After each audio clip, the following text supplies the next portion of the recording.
Hello, my friends. I hope you're having an outstanding, fabulous day. Thank you all for watching. Today's tip video is about real estate, and if you have not, please smash the subscribe, click on the like, click on the bell, tell your friends. All right, today's video. How do you know you have a great real estate agent? Here are the top 5 questions to ask your agent. And as I've become so accustomed to using, we have a whiteboard, which I will put in the video. So, first question. How many sales have you had in the past 12 months? You ask as a buyer and a seller. Even if you're just doing one or the other, you still ask how many sales, how many you've done as a buyer, how many as a seller, to see where their focus is. And if it's really lopsided one way or the other, you can ask them why. But you want to ask them how many sales. If they have only sold 12 houses or so, then you want to say, why? You want to ask them why you've only sold 12 houses. Now, if they sold 12 houses and they were $10 million each, more power to them. Ask them, are they a part-time agent or a full-time agent? Most real estate agents are part-time agents. Most real estate agents, the median, are 60 years old. These are statistics from the NAR, National Association of Realtors. So how many homes have they sold in the past 12 months? And then the second question, which is really kind of like a 3-parter, longevity. How long have they been in a business? How many years have they been selling real estate? What's their overall volume of sales, the number of houses, and their dollar amounts? And why is that? Well, because the average realtor, according to NAR, the National Association of Realtors, only sells about $2 million a year. So you want to ask them how long they've been in a business, how many sales, number of houses, and the number of dollar bills. Then communication. Communication is one of the most important aspects of any relationship, in particular a professional relationship, when you're counting on the professional to do you justice. So you want to ask that person how they communicate. And you want to make sure they communicate in a way that you want them to communicate. So text, email, whatever, Snapchat, it doesn't matter. Messenger, you want to make sure they communicate the way you want. And then you also want to ask them when. So if they say, I'll get back to you within 48 hours, bam, ring the buzzer. I try to get back to my clients immediately. If I'm in an appointment, I'll wait till the appointment's over. So my response time could be anywhere from 5 minutes to 5 hours, always within 24 hours. And if you look on my reviews on Zillow and Google, one of the number one things that everybody says is great communication, which is the easiest way to make a client happy. So how they communicate. And then if you're a seller, you're really concerned with how they fish the nibble, as I like to say. And what's a nibble? Anybody comes to your house to see it as a nibble. So you want to ask them just a general question. When an agent shows the house, what do you do next? And then you want to hear a litany of answers. You want to hear, I contact that person for feedback.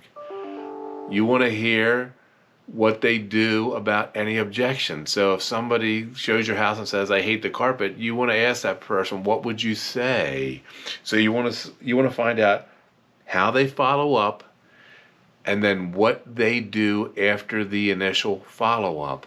You don't want them just to get the feedback and then do nothing else with it. You want them to follow up on the feedback, maybe wait a couple days, follow up with the agent, and you want them to fish the nibble. You want them to try to overcome any objections. And if when you ask the question, the agent just says, well, I get feedback, that's a bad, that's not good. So fish to nibble if you want the uh, listing agent to fish to nibble. And then if you're a buyer, you want to know, hey, what knowledge do you have? What knowledge do you have with construction? Construction knowledge is a plus. And even if the person has never done construction, if they have sold enough properties and if they have done enough years in real estate, they will have acquired construction knowledge. And if they have not acquired any construction knowledge, then that means something's missing. That means they're not trying to learn, which you should try to learn something new every day. That means maybe they're not going to home inspections. Maybe they're not recommending home inspections. So you want to know what knowledge they have. And then you also want to know, when that buyer agent submits an offer, you want to ask the agent, what do you do then? Because once you submit an offer, that's only part of the puzzle. You need to follow up to make sure the other agent has the offer. You want to make sure that the other agent doesn't have any questions.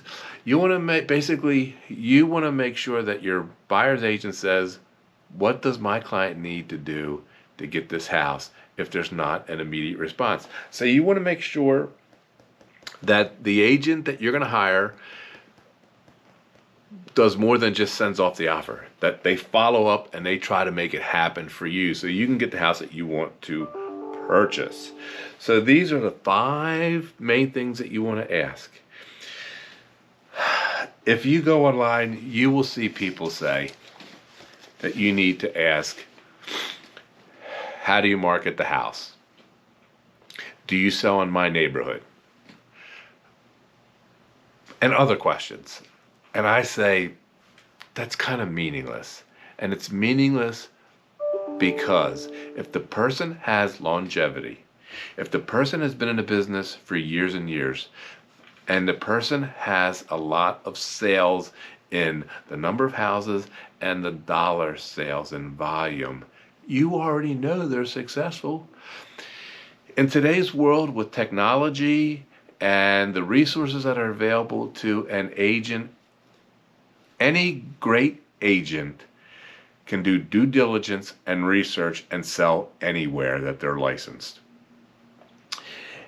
Any great agent can do due diligence and will work to sell regardless of whether they've been in the neighborhood. And their track record proves it. If they've been in the business for several years, I've been in a business for 21 plus years. I've been in the up markets and the down markets. I have sold over 600 homes. I have sold over $175 million. The average realtor sells like $2 million a year. So in that same time period, the average realtor has sold about $40 million. I've already sold more than 4 times that amount. What does that demonstrate? It kind of demonstrates that I know what I'm doing. It kind of demonstrates that I know the market. It kind of demonstrates that I know buyers and sellers. It kind of demonstrates that I know how to sell a house. And so that's why I tell people the five questions that I pointed out, they're the most important, because obviously I know how to list. I know how to market. I know if you need staging. I know all that. How do you know? Because I sell a ton of real estate. And so that's why the track record is more important than these other questions. The other thing is this. You have to trust your agent. If you do not have a good relationship with your agent, and this is not a question per se, this is your feeling when you meet that person. If you do not have a great relationship, a great warm fuzzy feeling with the person that you are talking to, then you should not hire that person, because you have to trust your agent, you have to like your agent, and like the Wizard of Oz, you never know what Oz is doing behind the curtain. And so you need to trust your agent to know and feel comfortable that your agent is behind the curtain working for you, not for their own pocketbook, not for their own wallet, not for anybody else, but you. All right, my friends, I hope you enjoyed that video. I hope you got something out of it. If you have any questions, please, you can email me, you can text me, you can call me, you can put them in the comments. I will answer any questions, and thank you very much for watching. And if you have not, please smash subscribe, click on the like, click on the bell, tell your friends. Thank you all. I love you all very much. See ya!